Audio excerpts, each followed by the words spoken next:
Hi everyone, happy February. My name is Tanisha Hurd and I'm the Chief of Staff at the Bronx Chamber of Commerce. And today I'm joined with Miss Rhonda James from E218 Events. Hi Rhonda. Hi, Please introduce yourself and tell us a little more about your business. I'm Rhonda James. I am president and co-founder of E218 Events Management. We are a full-service boutique event production and management company located here in the South Bronx. Rhonda, could you tell me a little bit more about what it means to be a Black business owner here in the Bronx? I was born and raised in this community not far from here. And I have always been troubled by the reality that we don't own the things in our community. We don't own the businesses. We often don't own our own homes. And ownership gives you, it provides stability as a community. And so being a Black business owner here in the South Bronx is so important to me. I wouldn't have done this anywhere else. It also gives me an opportunity to help other small businesses. The vendors that we use here are all locally sourced as much as possible from this immediate community, at the least, the Bronx. And so being an entrepreneur, being a business owner, it allows me to provide opportunities for as many people as I possibly can. Absolutely. But needless to say, right, with that capability to empower other people, being a CEO of a company, there must be challenges, right? So, as a person of color, a Black woman, how do you overcome those challenges? Good question. Um, there, the main challenges that we've had to address as a small business owner are access to capital. Where a lot of the local, or let me say the larger financial institutions aren't in this community. And even the ones that are not, they're not beating down my door to lend us money. And so access to capital is always a challenge as a small business owner. How do you get funding that's affordable to do what it is that you want to do? Another challenge that we've had to overcome is just the technical assistance. I know how to produce events, but there were many things once we got started that I didn't know how to do. I didn't know how to deal with taxes. I didn't know what insurance we needed. I didn't know all the requirements for hiring staff and what those things are. And so being able to have resources that can provide that technical support so that we can do what it is that we do is very helpful. So, Rhonda, tell me, why do you think that it's important for other Black businesses to be involved in organizations like the Chamber? The Chamber has been a community. It's been a community of like-minded entrepreneurs, some big, some small, where we get to share our challenges, share our resources, encourage one another. I love the Chamber. I am 100% supportive of the Bronx Chamber of Commerce. I got tapped by the Chamber to produce a pop-up drive-in movie during the summer of 2020 when we were trying to figure out what to do with ourselves. And at that point, for the business, for me personally, that was such a confidence booster to be able to do something like that for an organization like the Chamber. And so I constantly brag on not only being a member, but having done a lot of work for the Chamber. I think that it's important to be a member because it is about that community. It's so much easier to go farther if we go together than to do it on your own.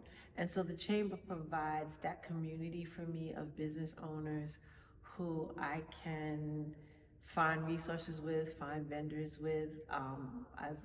As I mentioned, one of my favorite go-to caterers came out of a networking event. We met at a networking event at the Chamber, and I love her, and she does as much stuff for me as I can possibly get for her to do.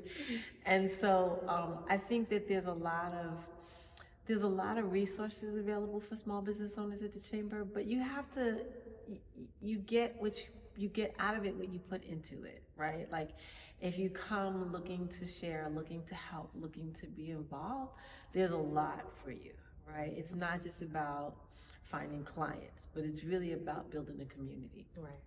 And they say closed mouths don't get fed. Don't get fed. So you put yourself out there and the information and things come to you. But how can the business community work together to really create more opportunities for Black businesses? I think we have to being involved is the first one, Mm-hmm. and then we have to think about like what goods and services do we need as business owners that we can find at the chamber. Right. The chamber is often my go-to when I'm looking for a new vendor or a new product or new service because I want to hire locally, right? Mm-hmm. And so some of the larger businesses had that mindset or thought about, wow, are there small businesses or are there businesses in the chamber that can provide these goods and services for me? Like, and use the chamber as a resource so that we shop and support amongst ourselves. That would be amazing. Absolutely. That would be amazing. Rhonda, you have truly been such a pivotal part to the chamber, especially growing your brand. You have become a board member. You are really involved, and I think that shows in your business, the commitment that you have, and where you're going. So, as this president, what advice do you have for young Black entrepreneurs who are just getting into this business thing? Um, what would you say to them? The first thing I would say is just do it. Mm. Just do it. You don't have to have all your ducks in a row. You don't have to wait for all the stars to align. Just get out there. Because oftentimes it's not as hard as you think.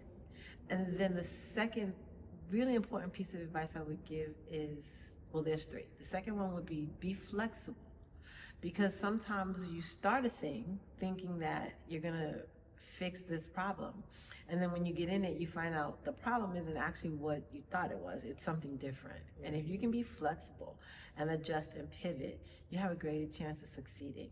And then the third thing I would say is find help, find mentors, find organizations like the chamber. There's so many out there now that support especially minority owned businesses. There is help to help you figure out what it is that you want to do and empower you to do it.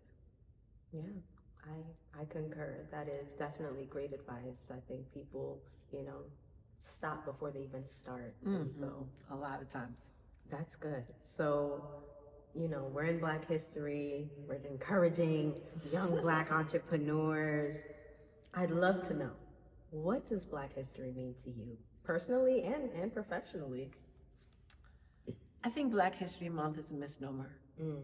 I think that our history is so vast and it has been systematically erased. I just saw a video the other day about what Central Park used to be. It used to be Seneca Village. That was a Black community back in the 1800s.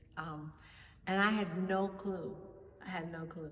And so I think that while it is great to have February set aside as Black History, I think we as Black Americans need to take charge of educating ourselves, educating our children, educating everybody that can hear, that will hear, about who we are and what we've come from. Recently, I had the privilege of visiting a slave castle on the coast of Ghana. Wow. And as I stood there looking out of the window that so many of our forefathers and mothers passed through, I thought about the strength that resides in us as Black Americans to overcome those or that particular atrocity, and yet we rise. And so if that did not break us, nothing will break us. But we just have to believe in ourselves. We have to understand who we come from and what we've accomplished in the past. And then we just have to do what we need to do. Amen to that. Tell us, what's next? Any exciting projects, plans? We'd love to know. We are already in conversations with the Bronx Tourism Council and the Bronx Economic Development Corporation around Bronx Week this year, and the Bronx Ball in particular, which has become our signature event every year. And so we're really excited about where we're going to do it this year. It's still a secret. I can't tell. Okay. I won't press it then. Soon, we're almost there. We also have taken on an expanded role here at the Andrew Friedman Home, and we are working on the redeveloping of some of the programming that we have here. We are hosting our grand reopening in March, Awesome. and because we've been closed for about 2 years for major renovations, and some of the spaces that have been renovated, all of the spaces that have been renovated are beautiful. I'm really, really happy with how those have turned out. And so we've got a whole bunch of new programming coming up for the community that is STEM space, that is art space, and really trying to convert this space into an art tech hub. Aside from that, outside of here, we are looking forward to working with some of the nonprofits that we've worked with in the past, including the Bronx Children's Museum, Housing Solutions of New York, and the New York Women's Foundation with all of their events that they have coming up this year. And so we're busy as always, and looking to continue to grow and to support our community. That's a lot going on, It's you a know. lot. I'm excited for you. I'm excited that, you know, you'll let the chamber be a part of any and everything and bring the business community along. So, in closing, what is the message that you'd like to share with the community as it relates to Black History Month? Yeah. Um, the message is knowledge is power. If we can disengage from the drama that's going on around us, see the real needs that we have as a community, as a people, see the resources and the strengths that we possess, and apply those to providing for those needs, supplying those needs, to helping others, we can really create a community and an environment where we're unstoppable. And we just have to just disengage from the drama. I'm so tired of just all of the news cycles that are so focused on all this craziness, and it's like at the end of the day, what's really important, like how can I make a difference, right? And so if we focus on that, turn the screens off for a little while and just figure out how we can help somebody else, we can really make a difference, a lasting difference.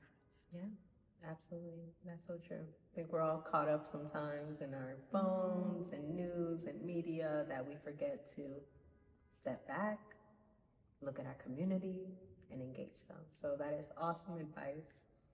Thank you. Thank you for interviewing with me. Thank you for having us at the Andrew Freeman home. Thank you for coming. Happy Black History Month. Yay! Thank you so much to the Chamber.